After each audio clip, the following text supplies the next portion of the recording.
Welcome to UK online classes में आपका स्वागत है। आज हम बिहार बोर्ड का 10वीं वर्ग का संस्कृत का पहला चैप्टर मंगलम पाठ के बारे में चर्चा करने जा रहे हैं। मंगलम पाठ यह उपनिषद से लिया गया है और इसमें अगर आप सही रूप से आप इसका ऑब्जेक्टिव का चयन कर लेते हैं तो आपका एक भी ऑब्जेक्टिव, हम गारंटी लेते हैं कि एक भी ऑब्जेक्टिव आपका इसमें से नहीं छूटेगा। तो चलते हैं इसके बारे में कि मंगलम पाठ में क्या है, इसके बारे में पूरा जानकारी हम हासिल करना चाहते हैं। तो पहला है आपका कि मंगलम पाठ में जो मंत्रों की संख्या है वह 5 है। इसमें जो मंत्र है वो मंत्रों की संख्या जो है वह 5 है। तो क्वेश्चन आपका आ सकता है कि मंगलम पाठ में कुल कितने मंत्र हैं, तो मंत्रों की संख्या क्या है, तो आप इसका उत्तर आप 5 देंगे। ये जो मंत्र है 4 उपनिषदों से लिया गया है, यानी 5 जो मंत्र जो इसमें दिया गया उसमें 4 उपनिषदों से ये मंत्र लिए गए हैं। नेक्स्ट आपका क्वेश्चन है हिरण्यपात्रेन, जो आपका पंक्ति है, यह पंक्ति किस उपनिषद से लिया गया है? हिरण्यपात्रेन यानी ये जो पंक्ति लिया गया है ये ईशावास्य एक उपनिषद है। ईशावास्य एक उपनिषद है। इसी उपनिषद से यह हिरण्यपात्रेन ये पंक्ति लिया गया है।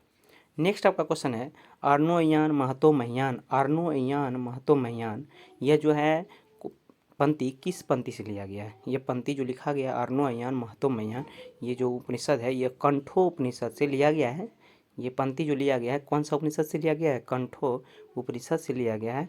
अगर क्वेश्चन आ गया कि अर्णोयान महतो महियान जो है पंक्ति, ये पंक्ति कौन सा उपनिषद से लिया गया है, तो आपका उत्तर रहेगा कंठो उपनिषद से लिया गया है। नेक्स्ट आपका क्वेश्चन है कि सत्यमेव जयते ना नृतम। सत्यमेव जयते ना नृतम और यथा नद स्यंदमाना, ये दो पंक्ति है। सत्यमेव जयते ना नृतम यथा नद स्यंदमाना, यह जो लिया गया है ये कौन सा उपनिषद से लिया गया है? इस उपनिषद का नाम क्या है? तो इस उपनिषद का जो नाम है यह है मुंडको उपनिषद। यानी ये दोनों पंक्ति जो लिया गया है उपनिषद मुंडको उपनिषद से लिया गया है। नेक्स्ट आपका क्वेश्चन है पहले मंत्र में, यानी ये इस पाठ का पहला जो मंत्र है उस मंत्र में किसका वर्णन किया गया है?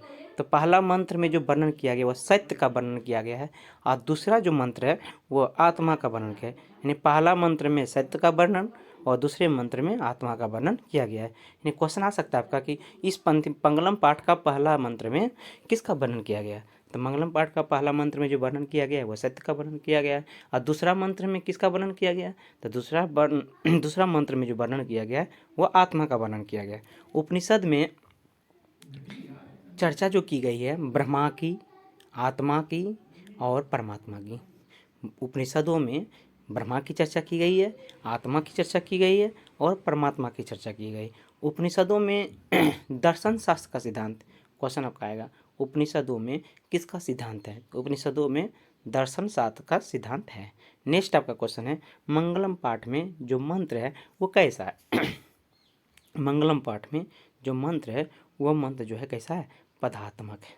वो मंत्र है पदात्मक है। नेक्स्ट है संपूर्ण संसार किसके द्वारा शासित है? यानी पूरा ब्रह्मांड, पूरा संसार, ये जो शासन करने वाला है, ये शासन करने वाला कौन है? तो वो शासन करने वाले यानी अर्थात भगवान यानी परमात्मा। उत्तर आप मारेंगे परमात्मा। नेक्स्ट है आपका क्वेश्चन सत्य का मुंह किससे ढका हुआ है? सत्य का मुंह किससे ढका हुआ है? तो सत्य का मुंह हिरण्य पात्र से ढका हुआ है। सत्य का मुंह हिरण्य पात्र से ढका हुआ है। नेक्स्ट आपका क्वेश्चन है आत्मा सूक्ष्म से सूक्ष्म और अणु से भी छोटा है। क्वेश्चन आता है आत्मा क्या है? आत्मा क्या है जो है क्या है?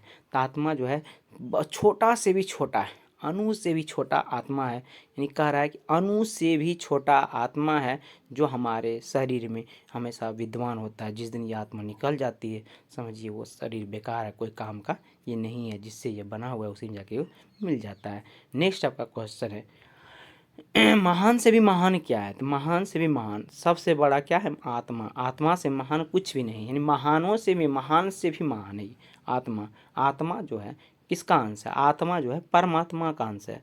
आत्मा जो अंश है किसका अंश है? आत्मा परमात्मा का ही अंश है। आत्मा जंतु के हृदय रूपी गुफा में वास करती है। क्वेश्चन आपका आएगा आत्मा किसके हृदय रूपी गुफा में वास करती है? तो जंतु के हृदय रूपी गुफा में वास करती है। नेक्स्ट क्वेश्चन है, शोक से रहित होकर ही मनुष्य किसको देख पाती है? तो आत्मा को देख पाती है। शोक से रहित होकर ही मनुष्य आत्मा को देख पाती है। नेक्स्ट आपका क्वेश्चन है, परमात्मा को जानने के अलावा मुक्ति पाने का कोई और साधन नहीं है। परमात्मा को अगर जानना है तो इसके अलावा कोई दूसरा साधन नहीं है। जो पुरुष परमात्मा को जान लेता है वो मृत्यु को पार कर जाता है। जो पुरुष परमात्मा यानी भगवान को जान लेता है, भगवान क्या है, वो मृत्यु को पार कर जाता है। वेद को जानने वाला महान कहलाता है। वेद जो जानता है वो पुरुष महान पुरुष कहलाता है। नेक्स्ट आपका, विद्वान नाम रूपी भक्ति कर विमुक्त हो जाते हैं। विद्वान जो होते हैं नाम रूपी भक्ति कर विमुक्त हो जाते हैं। सत्य की सदा विजय होती है। किसकी विजय हमेशा होती है? तो सत्य की हमेशा विजय होती है और सत्य की विजय नहीं होती है। यानी सत्य की हमेशा जीत होती है और सत्य की नहीं। नेक्स्ट का क्वेश्चन है, सत्य से देवलोक का मार्ग प्रशस्त होता है। यानी जो व्यक्ति सत्य को जान गया है वह समझिए देवलोक का भी रास्ता जान गया है। नेक्स्ट क्वेश्चन है आपका, नदियाँ नाम और रूप छोड़कर कहाँ मिल जाती है? नदियाँ नाम और रूप को छोड़कर समुद्र में मिल जाती है। ये लास्ट क्वेश्चन आपका था, नदियाँ क्या छोड़कर समुद्र में मिल जाती है? तो नदियाँ अपने नाम और रूप को छोड़कर कहाँ मिल जाती है? तो समुद्र में मिल जाती है। इस वीडियो के सारे लिंक हम नीचे डिस्क्रिप्शन बॉक्स में डाल देते हैं। अगर किसी को अच्छा लगे इसे ज़रूर सब्सक्राइब करेंगे। थैंक यू, धन्यवाद।